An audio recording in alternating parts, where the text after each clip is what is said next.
Kalau misalnya kita percaya bahwa Prabowo ini presiden yang memang ingin mensejahterakan rakyat, dari awal kita udah tahu dari cara dia merekrut menteri kan. Ya. Kalau menteri-menteri toksik dia rekrut, ya udah ketahuan. Udah ketahuan.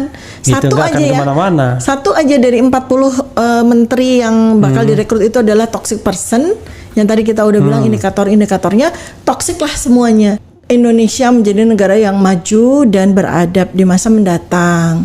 Tapi sebaliknya, kalau yang terjadi adalah pemimpin beserta dengan kabinetnya itu berisi orang-orang yang jauh sekali dari akhlakul karimah, maka kita bisa lihat di masa mendatang Indonesia akan terancam dalam kehancuran.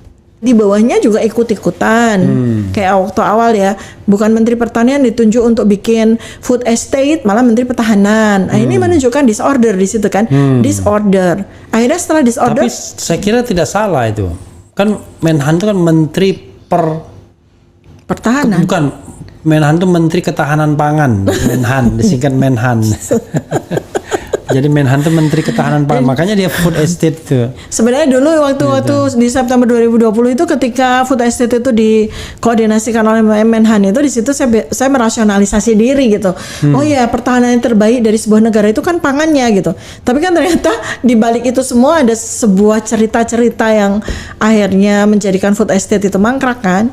Jadi ya memang tupoksinya tidak pas gitu kan. Jadi itulah disorder. Habis itu ya damage.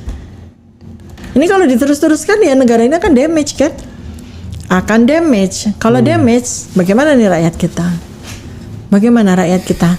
Jadi kalau dari tiga hal tersebut, misalnya kita bilang IKN udah pasti nggak lanjut, ya kan? Iya, kan dia kita udah. Ini bukan karena sentimen ya? Enggak, kan jelas. Realistis kan? Iya. Kemudian makan siang gratis. tidak kafah. Kita pakai tidak kafah aja. Kafah.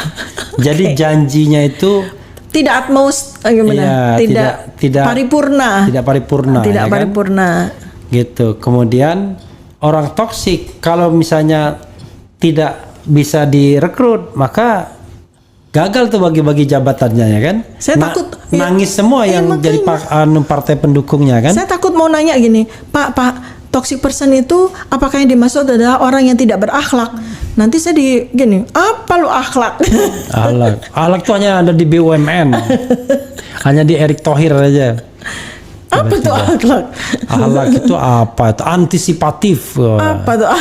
Apa itu akhlak? Coba kita lihat cari kepanjangan akhlak. Ini ya versusnya kan, toxic person. Setiap menteri kan jadi Iya. Tuh. Akhlak adalah amanah, kompeten, harmonis, loyal, adaptif, kolaboratif. Luar biasa. Ya empat itu amanah, sidik, fatonah, tablik. Iya. Means orang yang berakhlak mulia. Itu kan versus lawan dari toxic person. Jadi kalau memang presiden terpilih Prabowo Subianto ingin menjadikan kabinetnya itu adalah orang-orang yang non toksik, carilah orang-orang yang berakhlak mulia. Yang amanah, sidik, tablik, fatonah. Iya, nggak ngerti ini utopia atau cuma mimpi, tapi ya seperti itulah seharusnya. Kan sederhananya gini, kalau misalnya kita percaya bahwa Prabowo ini presiden yang memang ingin mensejahterakan rakyat, dari awal kita udah tahu dari cara dia merekrut menteri kan. Ya. Kalau menteri-menteri toksik dia rekrut, ya udah ketahuan. Udah ketahuan. Gitu, Satu aja ya. Satu aja dari 40 menteri yang bakal direkrut itu adalah toxic person. Yang tadi kita udah bilang indikator-indikatornya toksik lah semuanya.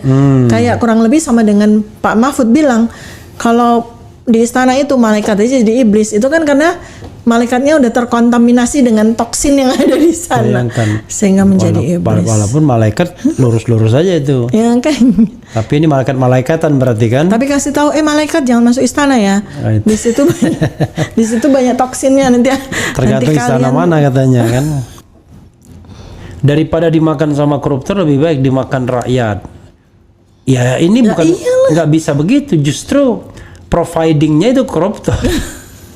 Yang makan rakyat ya kan, tapi yang nyampe ke rakyat berapa? Maksudnya itu adalah bahwa APBN itu harusnya dipakai untuk sebesar-besar kemakmuran rakyat. Maksudnya boleh, itu bukan untuk makan siang. Kalau untuk makan siang sih dimakan para koruptor juga. suatu ada yang bilang 1 kuintal 100 kilogram.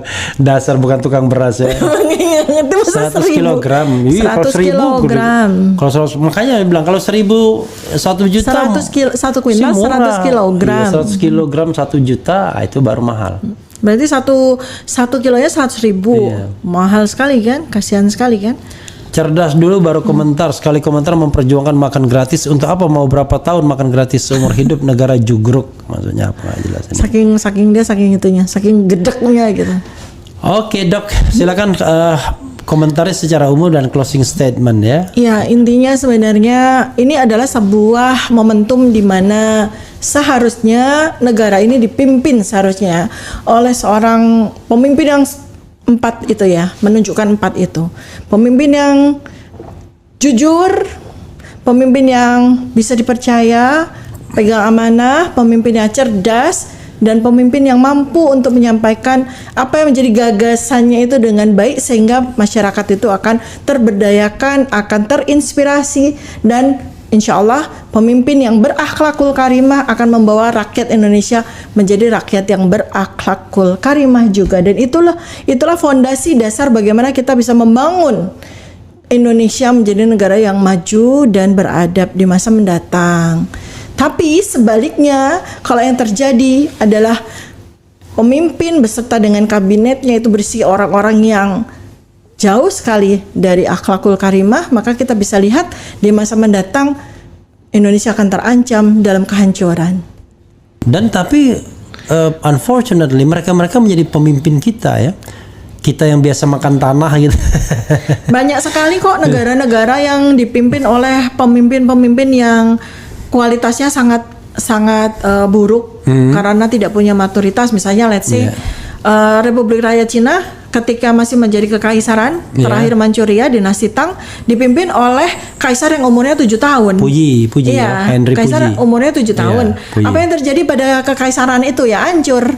Kemudian dikuasai oleh Republik Rakyat Cina kan yang berdiri pada saat itu ya. Jadi sekarang kan kita lihat aja kemudian waktu Raja Louis di negara Perancis yang memiliki mental illness ya hancur kan waktu itu oleh sebuah revolusi Perancis ya akhirnya diganti kan negara itu terpaksa harus mengganti dirinya menjadi bentuk republik. Dan yang film The Three Musketeers gitu ya itu, kan, ya. raja yang belum dewasa ya. Iya kan sejarah itu sudah memberikan kepada kita pelajaran yang amat sangat berharga.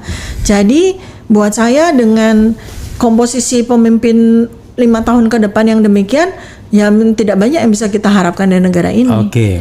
Makanya lebih baik kita tidak bisa berharap dari yang 37 tahun, yang 0 tuh jadinya. Iya. Tapi yang 73 tahun bagaimana dokter melihatnya kalau kita kaitkan dengan belum ada di dunia ini orang yang kemudian berkompetisi untuk menjadi presiden 5 kali berturut-turut. 2004 ikut konvensi Partai Golkar gagal. 2009 jadi wakilnya Megawati gagal. 2014 head to head dengan Jokowi gagal. 2019 head to head dengan Jokowi gagal. 2024 cerdik, dia rangkul Jokowi kira-kira begitu dan menang 5 kali kan berarti kan? Kan pelajaran yang didapat selama 15 tahun itu hitungan saya kan 15 tahun ya atau lebih 15 tahun kan jadi wakil presiden 2000 dari 2024 dari 2004 20 tahun 20 tahun ya. 20 tahun itu 20 tahun dengan 5 kali percobaan ya 20 tahun itu beliau belajar. Ada pelajaran yang bisa kita ambil ya ada pelajaran yang buat kita dia ambil gitu. Jadi ada 2 pelajaran. Pelajaran yang dia ambil adalah bahwa satu-satunya cara saya untuk menang adalah saya harus curang. Dan ternyata berhasil. Iya. Ya kan? Kedua, pelajaran yang bisa diambil oleh rakyat adalah ambil mana positifnya ya. Bahwa ternyata kemenangan itu bisa diraih ketika kita sabar. Itu ya, itu kan sisi positif itu kan. Tetapi yang dia ambil, yang kemudian dia jadikan itu sebagai cara adalah bahwa ternyata di negara ini menghalalkan segala cara jauh lebih cepat daripada sabar. Itu adalah cara yang benar untuk meraih jabatan. Tapi apa artinya sih? gitu kan. Ya, tapi kan itu seperti lagu Roma Irama, apa artinya malam minggu bagi orang yang tidak mampu. Kalau saya sih melihat begini, dulu beliau berlaga dengan idealisme, berlaga lagi dengan idealisme, berlaga lagi dengan idealisme, akhirnya berlaga lagi dengan pragmatisme, dan akhirnya berlaga lagi dengan visi dan misi. Pokoknya saya jadi presiden. Kelihatannya begitu, sehingga ketika saya yakin ya, saya prediksi itu dalam 5 tahun ini ketika ditanya apa sebetulnya yang akan dilakukan, pokoknya saya jadi presiden, titik kan gitu. Oke. Karena nyatanya yang mau melakukan penyusunan kabinet malah wapresnya kok. Kan udah ada keluar tuh, wapresnya mau menyusun kabinet. Konsultasi sama